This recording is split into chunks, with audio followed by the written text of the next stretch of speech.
We play and call it work.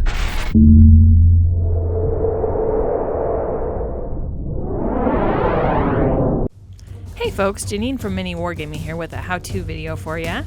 In our last video we did the silver on this Baal Predator, and today I want to take you through doing the bronze on the tip of this flamer and on the nameplate in front of the tank. And as always, make sure that you leave a comment down below for what you'd like to see in future how-to tutorials.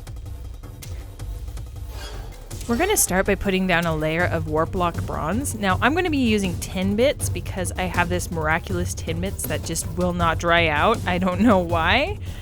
We're going to be mixing that with a drop or two of Lamian medium just to make it have a smoother texture as we paint it on. So I usually just use the end of my brush. I put a few drops in, mix it up until I get a consistency that I feel like I can work with. We're going to use this dark bronze color to apply as an all-over layer to the nozzle of this flamer, as well as the entirety of the nameplate. I want to make sure that I get it in all of the nooks and crannies, get full coverage. I usually use this brown, bronzy warp block color as the base for all of my gold and yellow metallic colors. I feel like it has really great coverage. I really like the color, and I find it extremely versatile.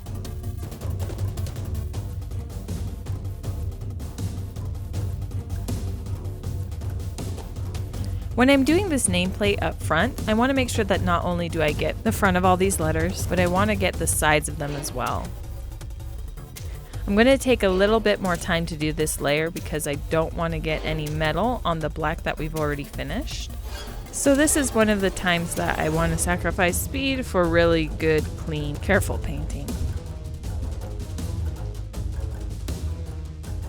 Our next color is going to be Retribution Armor. Again, I just want to put it on my palette, put a drop or two of Lamian medium in there. And since I've got a nice coat of the warp block below it, I'm not super concerned with coverage. So what I'm doing with my brush is I'm dipping it in the paint, I'm painting a line at the top of the area where I want the most concentrated color. Then I'm wiping the paint off my brush and I'm blending the transition a little bit. So you can see me take my brush away from the model and blend it down. This helps me get a really smooth gradient without spending a lot of time doing a huge amount of layers.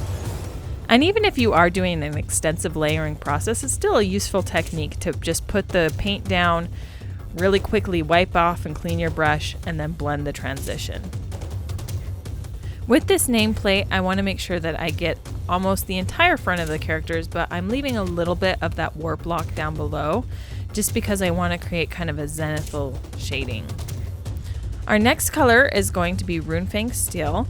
I'm not highlighting this with a gold because I want it to look a little bit more tarnished, and to me tarnished gold kind of has a weathered silver highlight to it.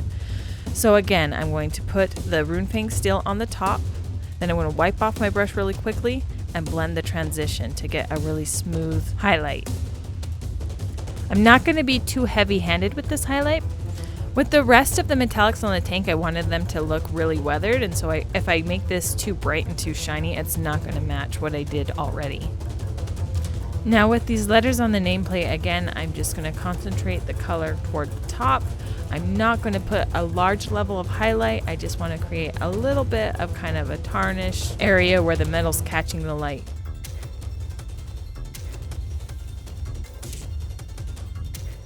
Alright, now that we have the bronze highlighted, we're going to apply this Rakeland Flesh shade over the entirety of the bronze.